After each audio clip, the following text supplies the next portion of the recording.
रायगडच्या रोह्यात राष्ट्रवादी आणि भाजपमध्ये पुन्हा वाद. भाजपकडून पैसे वाटत असल्याचा राष्ट्रवादीच्या कार्यकर्त्यांचा आरोप.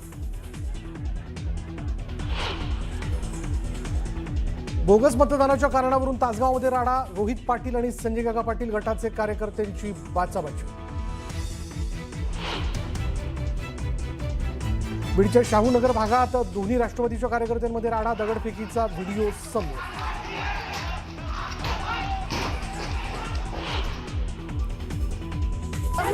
महाडमध्ये शिवसेना विरुद्ध राष्ट्रवादीच्या कार्यकर्त्यांनी तुफान राडा. मुंबईहून आलेल्या वाहनांमध्ये आढळले हॉकी स्टिक आणि स्टंप. महाडमध्ये तणावाचं वातावरण. नगरपरिषद आणि नगरपंचायत निवडणुकीची मतमोजणी पुढे ढकलली. सर्व मतमोजणी आता 21 डिसेंबरला होणार. हायकोर्टाच्या नागपूर खंडपीठाचा मोठा निर्णय.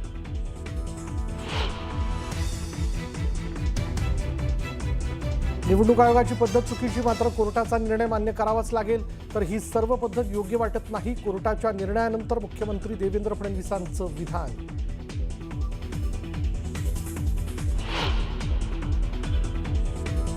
लोकांना सगळं लक्षात येतो. कुठेतरी सेटिंग राहिली करायची, ती सेटिंग करत असतील, कुठेतरी तार जोडत असतील. उद्याचा निकाल लांबणीवर पडणं संशयास्पद. कोर्टाच्या निकालावर निलेश राणेंकडून संशय व्यक्त.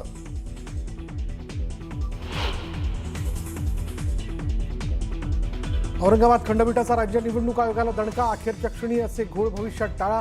आयोगावर ताशेरे. आयोगाचा सावळा गोंधळ बरा नसल्याचे टोचले काढ.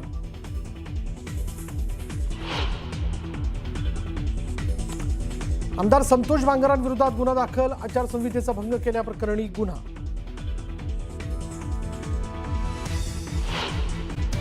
आधी डाउनलोड नव्हती होत, मशीन रिडेबल नव्हती.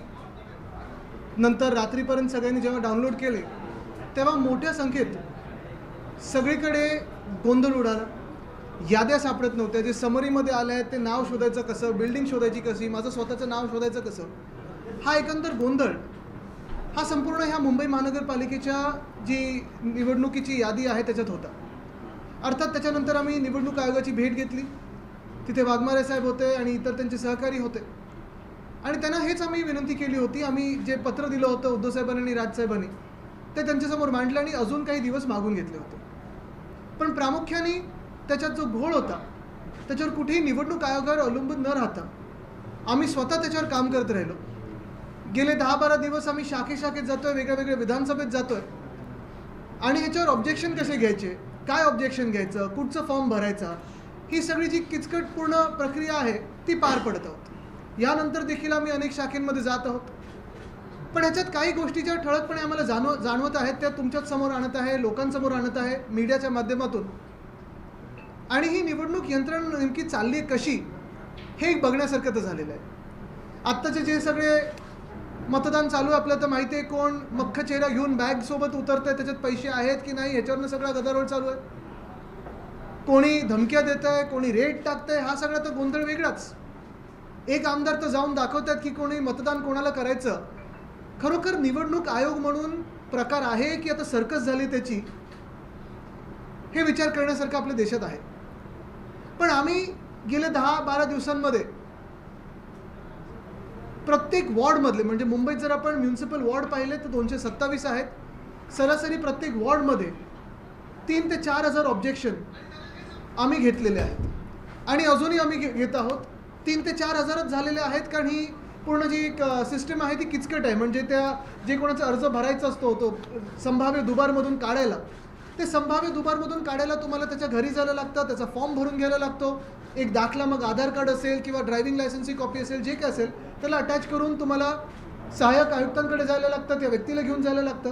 आणि ही सगळी प्रक्रिया झाल्यानंतर अशी एक उम्मीद आहे, कुठेतरी आम्हाला वाटतंय की निवडणूक आयोगाकडून हे जे 14 लाख दाखवलेले जे ह्यांचे संभाव्य दुबार म्हणून आहेत त्या लोकांना त्याच्यातून काढलं जाईल. बरं, हे 14 लाखांमधून जास्तीत जास्त कोण आहेत तर जास्तीत जास्त मराठी नावं आहेत, जास्तीत जास्त आमच्या कार्यकर्त्यांचे नाव आहेत, राजकीय कार्यकर्त्यांचे नाव आहेत, राजकीय लोकप्रतिनिधींचे नाव आहेत. उदाहरण म्हणून घेतलं तर आमचे जे आमदार आहेत सुनील शिंदेजी, सुनील गोविंद शिंदे हे 7 की 8 वेळा आलेले ना, 8 वेळा आलेले. बरं, ह्याच्या आधीही त्यांनी मतदान केलं आहे. त्याचे आमदार आहेत ते मुंबई महानगरपालिकेतून नगरसेवकांनी निवडून दिलेले आमदार आहेत. पण त्यांचंच नाव मुंबई महानगरपालिकेच्या यादीमध्ये जे आता मतदार यादी आहे 7 वेळा आलेलं आहे. खोलावर गेलं तर प्रत्येक ते जे 7 वेगळे वेगळे सुनील गोविंद शिंदे आहेत त्यांचे वय वेगळी आहेत, ॲड्रेस वेगळा आहे, फोटो वेगळा आहे, पण नाव कॉमन वाटतंय म्हणून 7 वेळा त्यांनी सांगितलं संभाव्य दुबार.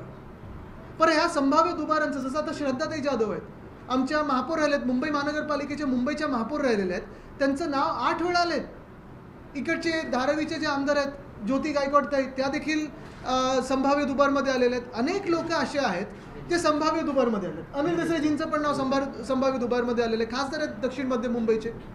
म्हणजे बरोबर मराठी नावं असतील, बरोबर विरोधी पक्षाच्या कार्यकर्त्यांची नावं असतील, लोकप्रतिनिधींची नावं असतील, ही संभाव्य दुबारमध्ये टाकलेली आहेत. आणि ह्याच्यातच आम्ही व्यस्त झालेलो आहे, कारण जे कोणी संभाव्य दुबार ह्या यादीत येतं म्हणजे ॲस्ट्रिक्सच्या ते येतं, जर तसं नाव असेल तर तुम्हाला मतदानाच्या दिवशी निवडणूक आयोगाचे एक हमीपत्र भरायला लागणार आहे, परिशिष्ट 2, आणि ते भरल्यानंतरच तुम्ही मतदान करू शकाल. म्हणजेच काय तर ही सगळी नावं एक तर मतदानाला येऊच नाही किंवा मतदान ज्या वेगाने व्हायला पाहिजे ते होऊ नये. जे विरोधी पक्षाचे असतील किंवा जे मुंबई प्रेमी जे लोक असतील त्यांचं मतदान स्लो डाऊन व्हावं, ही कदाचित निवडणूक आयोगाची ह्या मागची विचारसरणी असू शकते.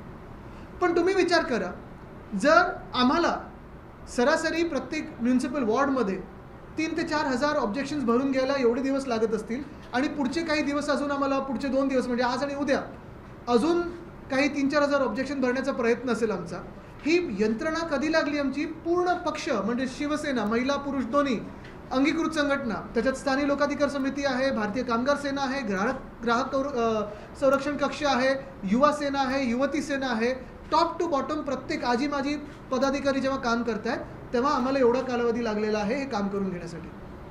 पण ह्याच विरुद्ध जे खरं निवडणूक आयोगाचं काम आहे, जे BLOचं काम आहे, तुम्ही हा विचार करा. आज तुम्ही मीडिया म्हणून कुठच्याही मतदारसंघात जा आणि विचारा किती याद्या आहेत तुमच्याकडे, किती BLO असायला पाहिजे आणि कोण BLO म्हणून नेमकं येतं आहे. BLO म्हणून गंमत अशी झालेली आहे, महानगरपालिकेची जी काही यंत्रणा निवडणुकीची आहे, BLO म्हणून कोण येतं आहे तर ज्यांना लिहिता येत नाही, वाचता येत नाही असे लोक पाठवले जात आहेत BLO म्हणून.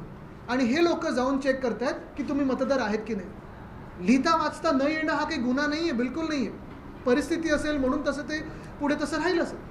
पण एवढ्या महत्त्वाच्या कामासाठी जिथे तुम्ही प्रत्येक मतदार हा खरा आहे की खोटा आहे हे ओळखू पाहतात, तुम्ही लार्ज हाऊसहोल्डमध्ये जे 10+ लोक खरोखर राहतात की वेगळी वेगळी आहेत हे तुम्ही ओळखण्याचा प्रयत्न करताय, तिथे तुम्ही असे लोक पाठवतायत ज्यांना यादी वाचता येत नाही, काही लिहिता येत नाही.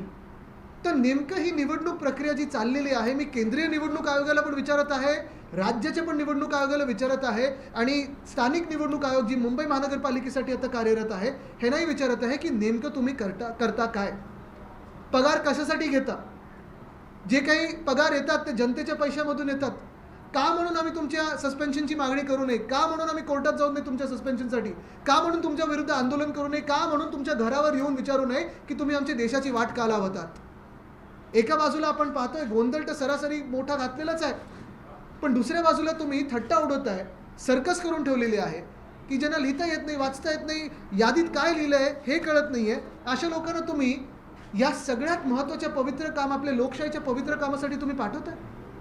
तसंच त्याच्याही पुढे जर तुम्ही जाऊन पाहिलं तर हा घोळ इथे थांबत नाही.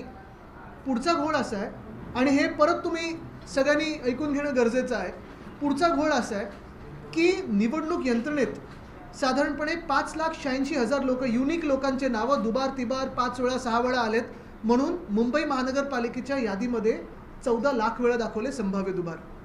पण ह्याच्या पलीकडेही जाऊन प्रत्येक शाखेत जेव्हा मी जातोय तेव्हा मला लोकांकडून कळतो एक फीडबॅक, काही काही असे आहेत संभाव्य दुबार जसं मी दाखवलं जे खरोखर दुबार नाही आहेत, कॉमन नावे म्हणून संभाव्य दुबारमध्ये टाकलंय, पण काही काही दुबार आलेत त्यांच्या नावासमोर स्टारच नाही आहे, त्यांना दुबार म्हणून ओळखलंच नाही आहे. मग ही तुम्ही आळस म्हणून असं केलंय की थट्टा म्हणून असं केलंय की प्लॅनिंगने असं केलं तुम्ही की मुंबई महानगरपालिकेची जी सगळी निवडणूक यंत्रणा त्याची वाट लागावी, बट्ट्याबोळ करून ठेवलेला आहे. तसंच तिसरा जो एक फीडबॅक माझ्याकडे येतो तो म्हणजे लोकसभेच्या वेळी देखील आणि विधानसभेच्या वेळी देखील आम्ही ऑब्जेक्शन घेतलं होतं, अजूनही ते ऑब्जेक्शन तसंच्या तसं आहे. ज्या लोकांची जे मृत मतदार आहेत, मयत मतदार आहेत, जे डेड वोटर्स ज्यांना आपण बोलतो, बिचारे कधीच गेलेत, म्हणजे कोणी 90मध्ये गेलं, कोणी 2000 साली गेलं, कोणी गेल्या 5 वर्षांमध्ये गेलं, त्यांचं डेथ सर्टिफिकेट देऊनही निवडणूक आयोगाने त्याच्यावर कुठेही कारवाई काही केली नाही आहे. आणि विधानसभेत जेव्हा आम्ही आता ॲनालिसिस करत होतो तो वोट चोरीचा गोल तुमच्यासमोर लवकर आणूच, त्याच्यात पण प्रत्येक सीटवर कमीत कमी 4 ते 5 डेड वोटर्सनी बूथ वाईज मतदान करून गेलेले आहेत. ही वोट चोरी नाही तर काय आहे? हे मतदार कुठून आले, कोण आहेत हे जे गेलेले मतदार आहेत, मग त्यांच्या वतीने दुसरं कोण प्रॉक्सी वोटिंग करतंय का? मतदान तुम्ही करू कसं दिलं?